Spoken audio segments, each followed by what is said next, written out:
জেরিনের মুখে ফুটে উঠল এক ভয়ঙ্কর হাসি। হাসিটা জেরিনের মা দেখে ফেলে আর কৌতূহল নিয়ে জিজ্ঞেস করে, কিরে জেরিন, সকাল সকাল কি দেখে দাঁত বের করছিস? জেরিন বলল, কিছু না মা, এমনি।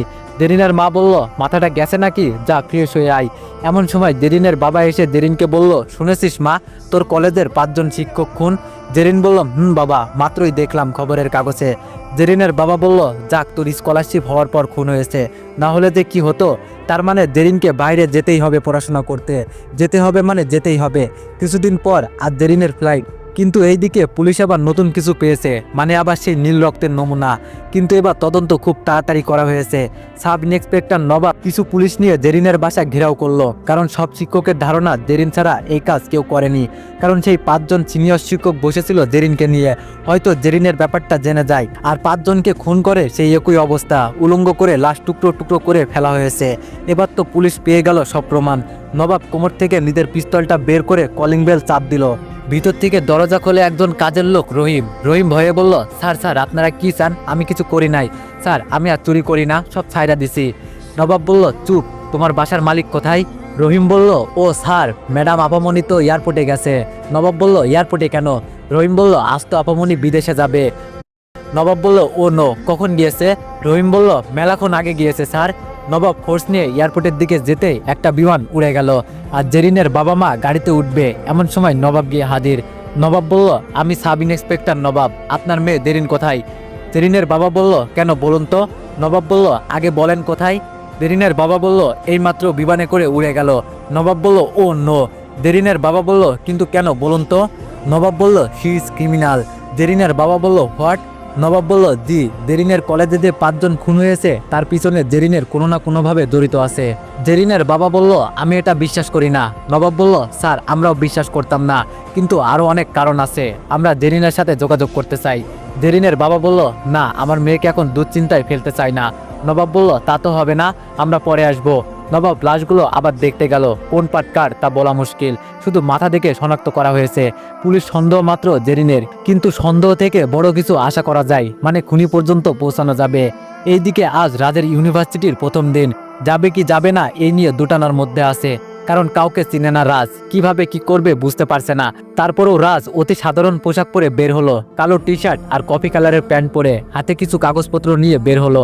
পকেটে কানাকড়ু নেই, আর থাকলেও বাকি, এই দেশের টাকা তো লাগবে। টাকা আছে কিন্তু ব্যাংক থেকে তুলতে হবে। বাসায় কলেজের লোকেশন দেখে আসছিল, তাই চিনতে কষ্ট হয়নি। এখন রাজ কলেজের গেটের সামনে দাঁড়িয়ে, কলেজের গেট থেকে পুরো কলেজ দেখা যাচ্ছে। রাজ একবার নিজের দিকে তাকায়, আবার কলেজের দিকে, কোনোভাবেই নিজের সাথে আর কলেজের সাথে ম্যাচ করে না। তারপরও কলেজের দিকে পা বাড়ালো। ইউনিভার্সিটির ক্যাম্পাসে পা রাখতেই রাজের বুকটা কেঁপে ওঠে। মনে হচ্ছে পুরো কলেজ তাকে স্বাগত জানাচ্ছে। ক্যাম্পাসের প্রকৃতি দেখলেই মন প্রাণ ভরে যায়। রাজ এক জায়গায় দাঁড়িয়ে এদিক সেদিকে তাকাচ্ছে বারবার, মানে পুরো অসহায়ের মতো, কারণ নিজের লেভেলের কাউকে খুঁজে পাচ্ছে না। সবাই কত ভালো ভালো পোশাক পরে ঘুরে বেড়াচ্ছে, কিন্তু একটা জিনিস ভেবে খুব অবাক হলাম, আমার দিকে কেউ তাকাচ্ছে না। মানে আমাদের দেশে হলে সবাই হা করে তাকিয়ে থাকতো আর দেখে খিলখিল করে আসতো, কারণ আমি তাদের মতো পোশাক পরিনি, অতি সাধারণ পোশাক পরে আসি, আর সবাই কালো কোট আর সাদা টাই পরা। রাজ এখন এক পা দুপা করে আগাতে লাগলো। এমন সময় একজন এসে বলল, আপনার নাম কি রাজ? রাজ বলল, জি, আমার নাম রাজ। লোকটি বলল, দয়া করে ভিতরে আসুন, প্রিন্সিপাল স্যার আপনার সাথে দেখা করবেন। রাজ বলল, জি, আমার সাথে? লোকটি বলল, রাজ বলল, কিন্তু আমার নাম জানলেন কি করে? লোকটি বলল, সেটা তো স্যারই বলতে পারবে, আমি না। রাজ বলল, আচ্ছা চলুন তাহলে। প্রিন্সিপালের রুমটা 10 তলায়, আর পুরো ফ্লোরটা অফিস রুম দেখে মনে হচ্ছে। নীল লিফট থেকে এক পা আগাতে একজন ভদ্রলোক এসে বলল, ওয়েলকাম স্যার, আপনি আমার সাথে আসুন। রাজকে দেখে সবাই দাঁড়িয়ে স্বাগত জানাচ্ছে, কিন্তু রাজ কিছুই বুঝতে পারছে না। রাজ তখন পাশে থাকা লোকটিকে জিজ্ঞেস করলো, স্যার, আপনাকে তো দেখছি সবাই অনেক সম্মান করছে। লোকটি বলল, স্যার, আমাকে না, আপনাকে। রাজ বলল, কিন্তু কেন, আমি কি এমন? আমি তো এই কলেজের সামান্য স্টুডেন্ট। লোকটি বলল, সেটা প্রিন্সিপাল স্যারের রুমে গেলেই বুঝতে পারবেন। এইদিকে গ্রিসের সরকার সিদ্ধান্ত নিল অ্যাথেন্স শহরের রানীর বিরুদ্ধে বিদ্রোহ ঘোষণা করবে, কারণ নতুন রানী ঋতুর অত্যাচার দিন দিন বেড়েই চলেছে, শহরের লুটপাট বেড়েই চলেছে। আর রানীর চিন্তা হলো পুরো দেশটার উপর রাজত্ব করা। গোয়েন্দার মাধ্যমে গ্রিস সরকার অবগত, তাই বিভিন্ন দেশের গভর্নমেন্টের কাছে রিকোয়েস্ট করেছে ইন্টেলিজেন্ট অফিসারের জন্য। সেই সুবাদে নবাব সিলেক্ট হয়েছে।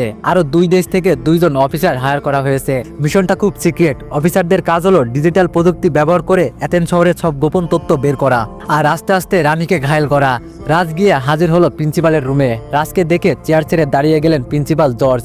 জর্জ বলল, ও মাই গড, তুমি ঠিক তোমার বাবার মতো হয়েছো, হুবহু কার্বন কপি। রাজ বলল, স্যার আপনি জানেন আমি কে? জর্জ বলল, আমি জানি, কিন্তু এখন বলবো না, সময় আসলে বলবো। কিন্তু হ্যাঁ, এই প্রতিষ্ঠানের মালিক তোমার বাবা। এই ইউনিভার্সিটির যত টাকা প্রফিট হয় তা তোমার ব্যাংক অ্যাকাউন্টে জমা হয়। শুধু তোমার জন্য এই প্রতিষ্ঠান গড়ে তুলেছে তোমার বাবা। রাজ বলল, আপনাদের হয়তো কোথাও ভুল হচ্ছে। জর্জ বলল, তোমার টি শার্টটা খুলে ফেলো। রাজ বলল, সরি স্যার। জর্জ বলল, প্লিজ আমি বলছি তাই করো। রাজ ভয়ে ভয়ে টি শার্টটা খুলে ফেলে।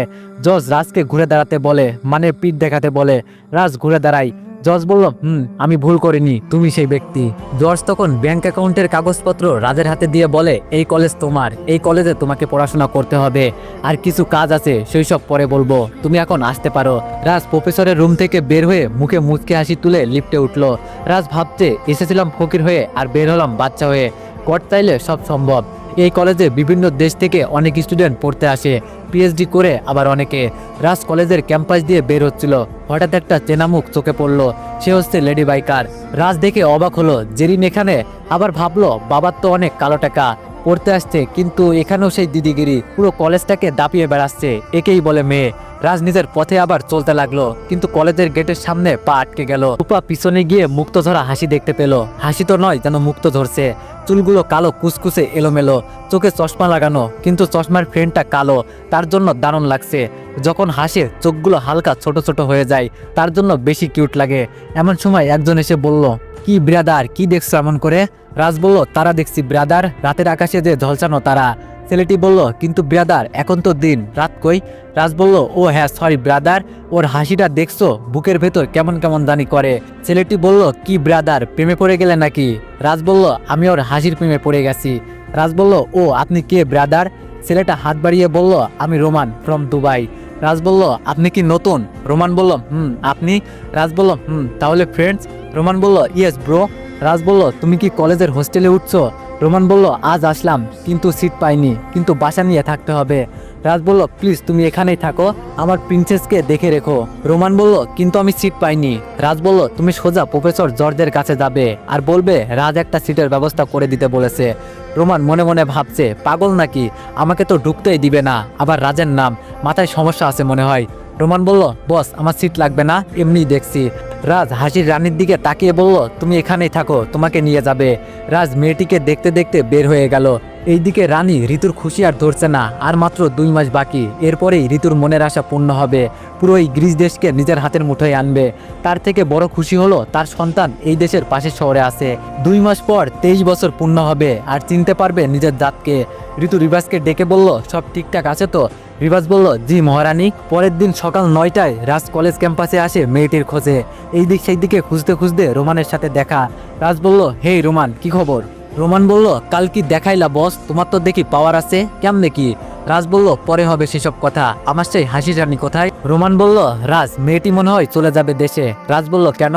রোমান বলল, মাইশার অ্যাডমিশন হয়নি, মাইশা কাগজপত্র জমা দিতে লেট করেছে, আসার সময় দেখলাম কান্না করছে বসে। রাজ বলল, কই আমাকে নিয়ে চলো তো। রাজ গিয়ে দেখে কান্না করছে। রাজ বলল, আমি ওর হাসি মুখটা দেখতে চাই রোমান। রোমান বলল, কি করে দেখবা, ও তো কান্না করছে। রাজ বলল, কিন্তু আজই আমি ওর হাসি মুখটা দেখব।